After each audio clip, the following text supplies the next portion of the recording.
Welcome to Kids Power Hour. Glad you joined us today. This is Connie McClain from Janesville Apostolic Ministries. Our story today is Joseph's brothers go to Egypt. Once again, there was a famine in the land of Canaan. The brooks dried up and there was less and less water in the wells. Our food is almost gone, said Jacob. I am worried, said Reuben. Jacob's oldest son had said. What are we going to eat? I have heard there is corn in Egypt, said Jacob. Go there and buy us some food. So Joseph's 10 brothers went to Egypt to buy grain. They had one more brother, the youngest of the family, but Jacob said that he couldn't go far away from his home. His brother Joseph was killed, and I don't want anything to happen to Benjamin, he said. Jacob thought that Joseph was dead, but Joseph's lying brothers didn't know what happened to Joseph. His brothers did know they had to put him in a pit and sold him as a slave. Joseph had been mistreated even though he had done nothing wrong. Can you imagine being in a place where you did nothing wrong? How do you feel? What they didn't know was that Joseph had gone from the pit to prison, but now was in a great palace. Because God knew Joseph was honest and kind, God arranged to have him in a palace and to be the ruler over all Egypt. Mind you, he was second in command to the King Pharaoh. As the brothers traveled to Egypt, they saw lots of countryside. I'm surprised it looks just as bare as the land back home, said Simeon. But when they arrived in Egypt, they learned there was great storehouses filled with grain. Like everyone else who came to buy food, the brothers had to appear before Joseph, who was in charge of selling the food in their storehouses. It had been 20 years since they had sold their brother as a slave. Now Joseph had grown to be a handsome man. The brothers had no idea this man sitting on the throne, dressed like an Egyptian prince, was their brother.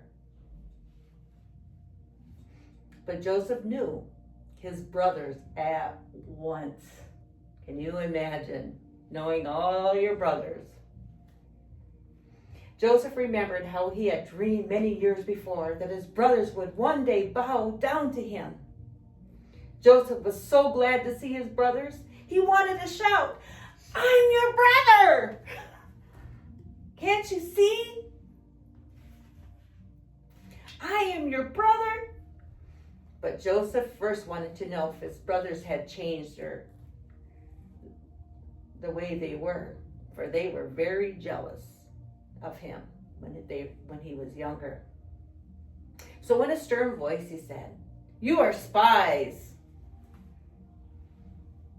Oh no, kind sir, they said. We only came to buy food. We are 10 sons of our father Jacob. One other brother, the youngest, is still at home. If we don't get some grain, we will all starve.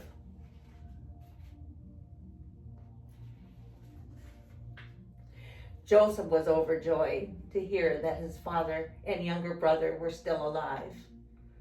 I won't believe anything you say unless you bring me your younger brother, said Joseph.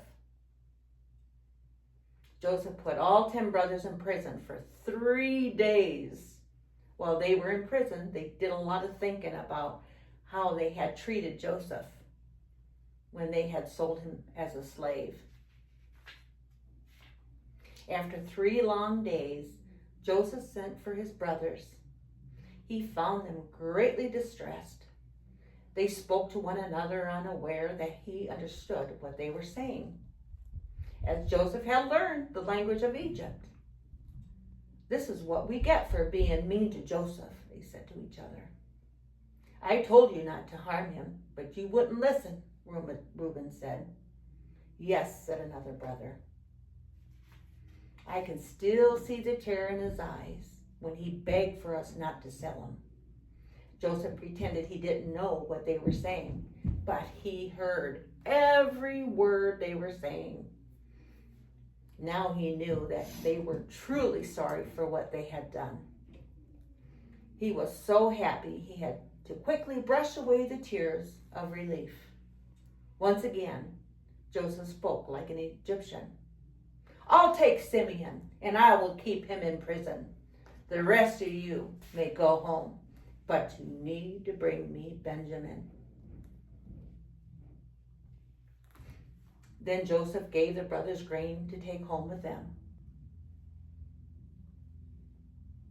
On the way home, they opened their sacks.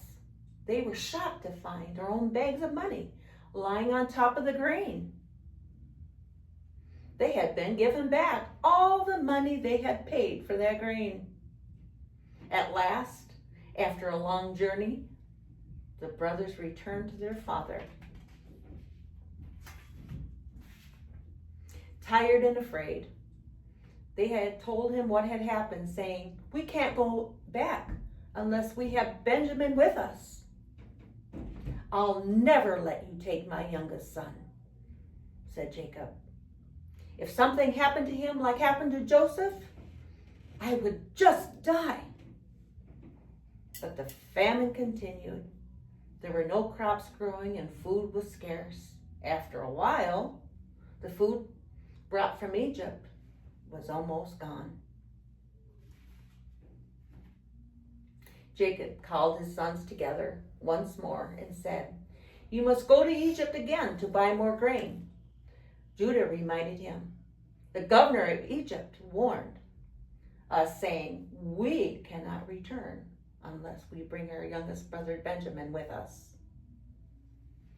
"Why did you tell the ruler you had a younger brother?"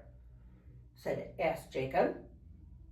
They replied, "Because he questioned us about our family and about our father. How could we know that he would ask us to bring our brother with us?" Then Judah said, "We must go for grain so that we may all live. Send Benjamin with me. If he does not come back, I myself will bear the blame forever." Sadly and reluctantly, Jacob agreed. "Take the governor some presents," he said. "Whatever little we have, take the best. Take honey, nuts, spices, and take double the money, for you must give back the money that was with the grain. And take your brother Benjamin. May God Almighty be with you, so you may all come back safe and sound." The brothers did as Jacob had told them. They went down to Egypt and came before Joseph once again. When Joseph saw his younger brother, Benjamin,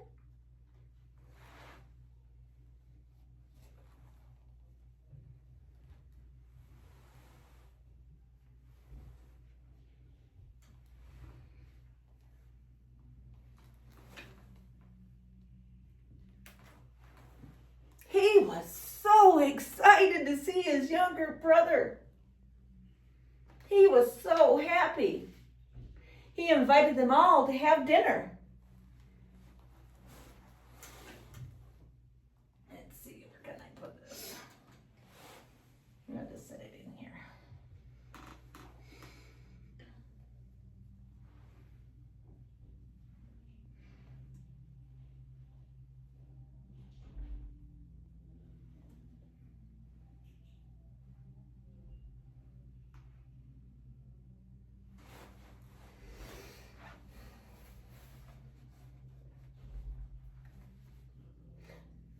His servant even brought water to wash his brother's feet before they were served. So this was his servant. He had brought water to That was what they did in the olden days, is when they came from a long way journey, they washed each other's feet.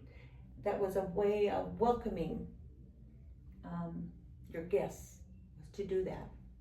So Joseph sat at one table because he was a ruler of the land.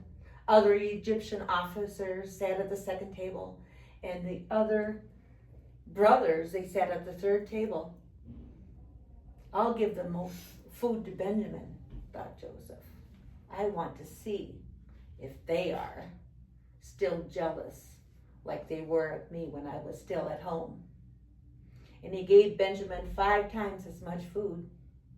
But the brothers were kind to Benjamin and seemed happy he had the most food to eat. The brothers still did not recognize Joseph. Now I know they are kind men, thought Joseph. But I have one more test they have to pass before I'm sure they have changed. Do you think they passed the test? That leads me to our memory passage today, found in Galatians 6:7. It says, "Whatsoever a man soweth, that shall he also reap." You need to find out next time what the brothers did in our story. Joseph forgives all his brothers. So with that said, I'll see you next time. Have a good day.